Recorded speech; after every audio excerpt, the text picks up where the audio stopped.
Bismillahirrahmanirrahim. Elhamdülillahi Rabbil alemin. Ve salatu ve selamu ala eşrefil enbiya'i vel murselin.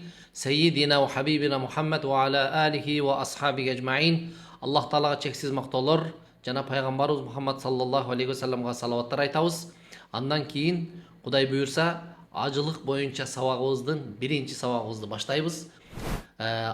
Acılık boyunca sabak stуденттерге же алымдар үчүн эмес, балки мына ушул ажылыкка жөнөп жаткан, жакында Кудай буюрса ушул ажылык сапарына жөнөп аткан ажылар үчүн, ошондой эле жалпы умрага келип аткандар үчүн, ыйык Меккеге умра амалына, умра сапарына жөнөп аткан адамдар үчүн керектүү боло турган сабак болсун деген максатта баштадык. Кудай буюрса. Анан негизи бул сабак өтө зарыл сабактардын бири. Неге? Анткени бул ажылык деген нерсе ибадаттардын эң абзели. Абзели дегеним сөз жок. Бул жерде кээ-бирлер садака деле ибадатко, намаз деле ибадатко, умра деле ибадатко, андан башка деле орозо деле ибадатко деш мүмкүн. Же ошолордун арасынан баарынын ичинен ажылык жакшыбы? Эми сөз жок, бул жерде алымдардын ортосунда талаштар бар, ар түрдүү сөздөр бар. Бирок алардын ичинен эң абзели дегеним алымдар, мисалы Абу Ханифа дагы ажылык амалында өзү негизи Абу Ханифа 70 жыл жашаган. Хижраттын 80-жылы төрөлүп 150 хижратта каза болгон. Демек 70 жыл жашаган. Ошол Абу Ханифа 55 жолу ажылык кылган экен. Бул ошол жана ажылык амалына келген, умрага эмес, ажылык амалына келген. Абу Ханифадан айтымын, ушул Абу Ханифанын өмүрүнүн таржымалында баян кылынганга караганда, Абу Ханифа амалдарды карап, кимиси абзел, кайсыл амал кылган учурда кимиси салыштырып туруп, кимиси абзелдирээк ошону кылган. Мисалы, орозо келген учурда орозодо Рамазандын ичинде эң жакшы амал кайсы? Намазбы, Куранбы? Мисалы, ошол Рамазандын ичинде Куран окуш керек болчу болсо, Рамазанда бир күндө 2 жолудан Куранды катым кылчу экен. Ажылык мезгили келген учурда, демек намаз, садака, башка амалдар деле бар да. Бирок ошолордон абзелирээк деп ажылыкты тандап, сөзсүз түрдө ажылыкка келип кеткен. Негизи Мекке менен Ирак, ал Иракта, Багдадта жашаган да. Багдад, Куфа. Ошол Абу Ханифа жашаган жер менен Меккенин ортосу 4000 километр. 4000 километрге жыл сайын ажылыкка келип турган. Демек 70 жылдык өмүрүндө 55 жолу ажылык кылган. Бул ошол Абу Ханифа радиаллаху анху ушул ибадатты абзел деп билгендигинде. Андан башка алымдар деле ушундай риваят кылынган. Алар деле көп ажылыкка көп маани беришкен. Ошон үчүн ибадаттардын абзели ажылык. Ошол эң абзел амалдар. Андан кийинки алымдар муну эмне үчүн абзел десе, намаз жөн гана дене менен гана кылынат. Ибадаттардын түрү бар экен да, ибадат кээ бир амалдар бар, бул дене менен гана кылынат. Мисалы, намаз, орозо, бул дене менен кылынат. Экинчи ибадаттар бар, бул акча менен, каражат менен, акча каражаты менен кылына турган. Мисалы, зекет, садака, булар деле ибадат, бирок алар акча менен кылынат. Эми ошол акча менен кылынган абзелби же дене менен кылынган амал абзелби десе, кээ бир алымдар дене менен кылынган амал абзел, мисалы намаз, орозо абзел десе, кээ бирлер жок, акча менен кылынган абзел. Ажылыкка келген маселеде экөө тең кошулат. Ошон үчүн ушул тарабынан алганда дагы ажылык амалы башка амалдарга караганда абзел деп ошол ажылыкка көп маани беришет да. Эми ажылыктын фазилети боюнча Кудай буюрса, анын абзел экендиги, ал ибадаттын мааниси, сырлары, максаттары боюнча Кудай буюрса өзүнчө сабак кылабыз. Бүгүнкү сабагыбызда Кудай буюрса, ушул сабактын зарылчылыгы канчалык? Биринчи сабак болгондугу үчүн ажылыкты үйрөнүүнүн зарылчылыгы канчалык, мына ушул сабак канчалык зарыл. Бир эле сабак эмес, Кудай буйрса, ушул сабактарыбызды биз бир канча сабак кылсак деп турабыз. Себеби бир эле бир сааттын ичинде, жарым сааттын ичинде эле сүйлөп кое турган нерсе эмес. Ошондуктан бүгүнкү биринчи сабагыбызда Кудай буйрса биз сабактын зарылчылыгына көбүрөөк токтолобуз. Ажылык боюнча сабак эмне үчүн зарыл?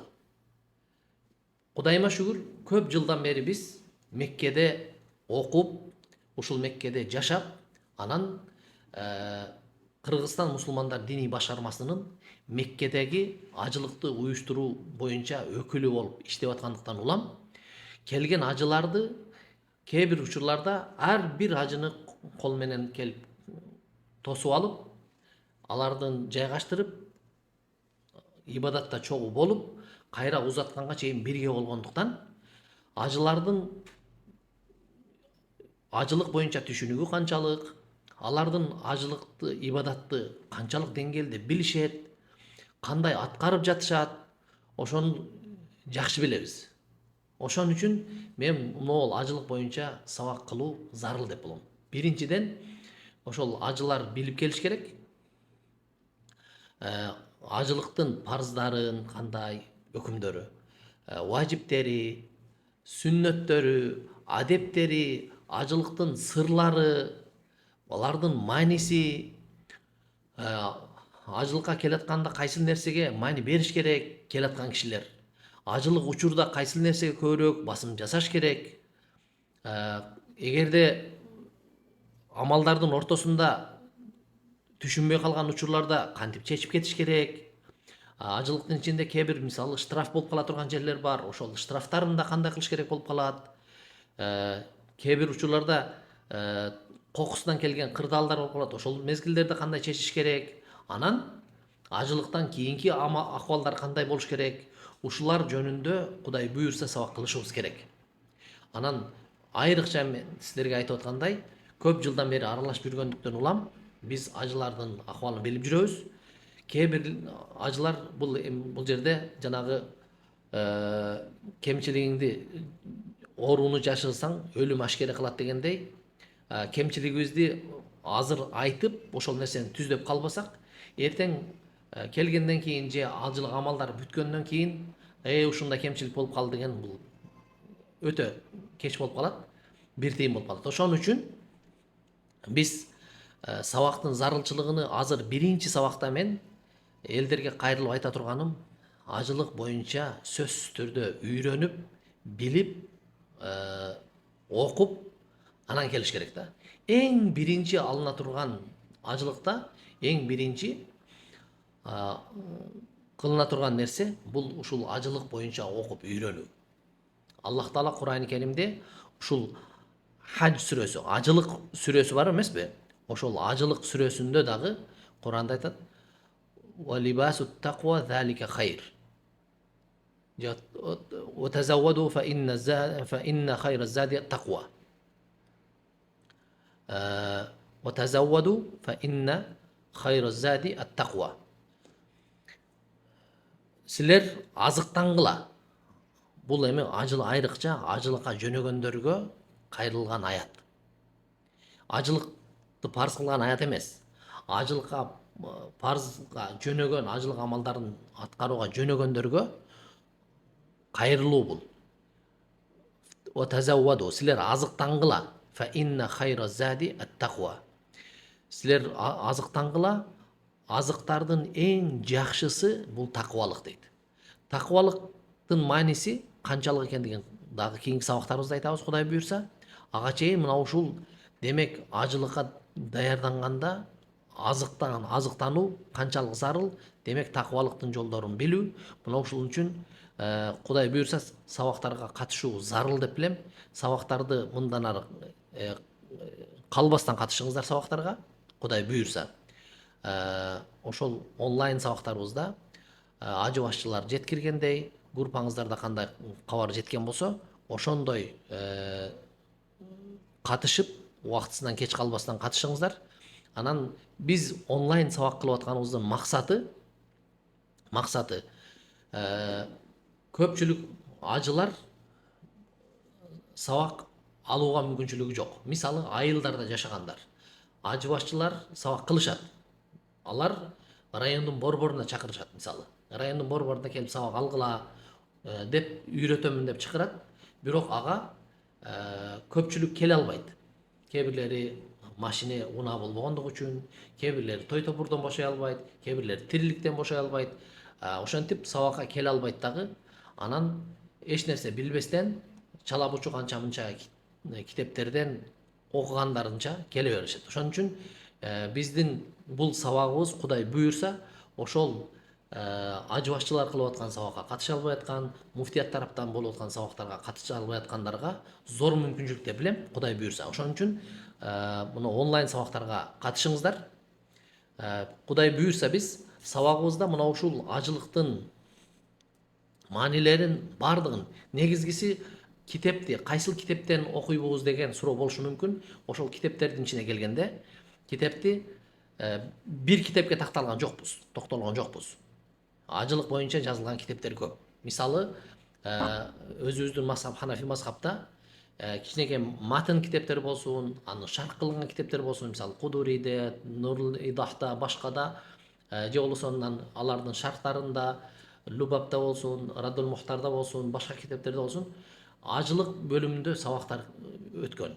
Атайын ажылык умра боюнча жазылган чоң том китептер дагы бар. Мисалы Ал-Масалик фил Манасик, Зайниддин Ал-Кармани деген 883 хижратын 883 жыл каза болгон алым. Бул киши атайын Ал-Масалик фил Манасик, ажылык тууралуу китеп деп жазган. Андан кийин Любабул Манасик ва Убабул Масалик деп имам Рахматулла Синди деген жазган. Хижратын 993 жылы. Аны шарх кылып ошол Любабул Манасикти Молла Али Кары хижраттын 1014 жылы каза болгон алым, Молла Али Кары деген. Ал-Маслак ал-Мутакассид фил Мансак ал-Мутавассит деп ал киши жазган. Ошол Любабты шарх кылып жазган. Андан кийин Иршад Сари иля Манасик Молла Али Кары, ошол Молла Али Карынын Маслак ал-Мутакассид деген китебини аны комментарий кылып шархтап жазган. Мисалы ошол китеп могул Иршад Сари, Хашият Иршад Сари деп ошол Хусейн бин Мухаммад ал-Абдулгани ал-Макки деп Меккеде өткөн. Бул жерде Рахматулла Синди дагы Меккеде жашап өткөн. Молла Али Кары дагы Меккеде жашап өткөн. Жана Хусейн бин Мухаммад Абдулгани ал-Макки хижрат мындан 80 жыл мурда.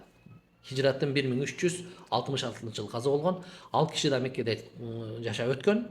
Ошол ажылык боюнча, умра боюнча мисалы эң акырында айтып аткан эме андан башка Ал-Бахрул Амиq fi Manasikil Mu'tamir wal Haj деген китепти жазган Дияул Ибн Дия Ал-Макки деп бул киши дагы Меккеде жашап өткөн. Бул киши дагы 5 томдук китеп жазган. Мисалы ушул эмени Al-Bahrul Amiq fi Manasikil Mu'tamir wal Haj деп бул 5 томдук китеп. Демек мына ушул китептердин булардын бардыгыны сабакта арабчасын окуп, ана кыргызча которуп бергенге ал эмес, кыргызчасын бардыгы коттун эмесин жөн гана кыргызча гана айтканга да жетишпейбиз. Ошон үчүн керектүү маалыматтарды бүгүнкү күндө биздин ажыларга 5-10 күндүн ичинде же 5-6 күндүн ичинде күн сайын 1 сааттан сабак кылчу болсок, ошолордо жетишип кала тургандай керектүү маалыматтарды, ажылыктын парздарын, важиптерин, сүннөттөрүн, адептерин, сапарга чыгып атканда кайсы нерселерге көңүл буруш керек. Анан бүгүнкү күндө мисалы ажылык министрлиги уюштуруп атат. Ошол учурларда эгерде биздин айтып аткан сабактарыбыз алардын ажылык министрлигинин койгон тартиптериге карама-каршы келип аткан болсо, ал учурда кандай кылыш керек болуп калат? Ушул маселелерди кенен кесири Кудай буйрса тактап айтып кетебиз. Бул үчүн атайын бир китепке токтолбойбуз. Бир китепти арабчасын айтып, анан кыргызчасын которуп отурбайбыз. Ошон үчүн мен сиздерге сунуш кылып айтарым, колуңуздарда калем кагазыңыздарды даярдап, сабактардын өз убактысында катышсаңыздар, Кудай буйрса кабыл боло турган ажылыкка керектүү маалыматтарды беребиз деген ойдомун, Кудай буйрса. Билген нерселерибизди, алган билимибизди Кудай буйрса Аллах Тааланын ыраазылыгы үчүн силерге айтып бергенге даярбыз.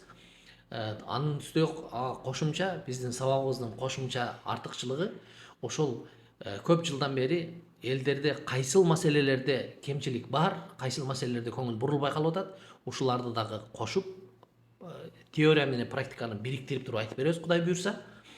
Андан кийин кээ бир талаштуу маселелер болушу мүмкүн. Бул аалымдардын ортосунда конечно, Куран аяттарын чечмелөөдө, пайгамбарыбыздын хадистерин түшүнүүдө аалымдардын ортосунда кайчы пикирлер болуп калчу болсо, ошол кайчы пикирлердин кайсысына токтолушубуз керек. Же болбосо бүгүнкү күндө муфтияттын фатвасы бар кайсыл маселеде. Ошол фатва кайсы экендигин ушулар боюнча кабар беребиз Кудай буйрса. Негизги ушул сабакка даяр болуңуздар иншалла. Аллах Таалам өмүрүңүздөргө береке берсин, иштериңиздерге ийгилик берсин. Асман менен жерден келген ар кандай апат балелерден, кырсыктардан Кудай Таалам өзү сактасын. Сабактарыбыз пайдалуу болсун. Айтайын дегеним, аягында эң негизги көңүл бура турган маселе, сиздер жакшы билесиздер, ажылыктын фазилеттеринин ичинде хаджул мабрур лейса лахул жаза иллал жанна. Кабыл болгон ажылык, анын сыйлыгы бир гана бейиш дейт. Ажылыкты кылуунун максаты өзү негизи Аллах Тааланын ыраазылыгына жетүү жана бул дүйнөдөн өткөндөн кийин биз түбөлүктүү бейишке жетүү болчу болсо, ал үчүн ошол бейишке жетүүнүн шарттарынан бейишке жеткире турган ажылык кылуу бул кабыл болгон ажылык. Ажылык кабыл болушу, болбошу албетте биздин кылган амалдарыбыздын туура болушуна, ошолордун так жана тыккан болушуна байланыштуу болот. Себеби Умар ибн Абдул-Азиз өзүнүн падышалык мезгилинде ошол ажылыкка келет да өзү дагы. Келип анан Арафат өрөөнүнө барган учурда, негизи ажылыктын негизги күнү Арафат эмеспи? Ошол Арафатка барган учурда элдер баары ошол жака чогулат да. Чогулган учурда жанындагылардын бирөөсү айтат да: "О Амирил Муминин, эй момундардын падышасы, о момундардын падышасы, карасаңыз ажылар кандай көп быйыл" десе, ошондо жанагы кызматкерине же болбосо ошол вазирлердин бирөөсүнө суроо берген кишиге кайрылып, ошол момундардын падышасы Умар ибн Абдул-Азиз айтат да: "Ха ула итнас кадимуна лил хадж". Могул элдер ажылыкка келген адамдар. Валейсул худжаж. Булар ажылар эмес дейт. Башкача айтканда, ажыга келүү башка маселе, ажылыктын кабыл болуу маселеси башка. Ажыга эптеп эле келсе эле, самолетко азыр мисалы бүгүнкү күндө эптеп самолетко илешип эле, ошолордон калбай эле, анан келип эле бул жерде гостиницасында жатып, жатаканада барып, мейманканада жатып эле, тамак аш жеп эле, анан нары бери жүрүп эле ритмдер жасап кайра кетүү, бул ажылык эмес. Ажылыктын өзүнүн максаттары бар, кабыл боло турган ажылыктын өзүнүн шарттары бар. Кудай буйрса ошолор боюнча кенен кесир сөз кылабыз. Кайра кийинки сабакта көрүшкөнгө чейин аман эсен тынч болуңуздар. Ассаламу алейкум ва рахматуллахи ва баракатух.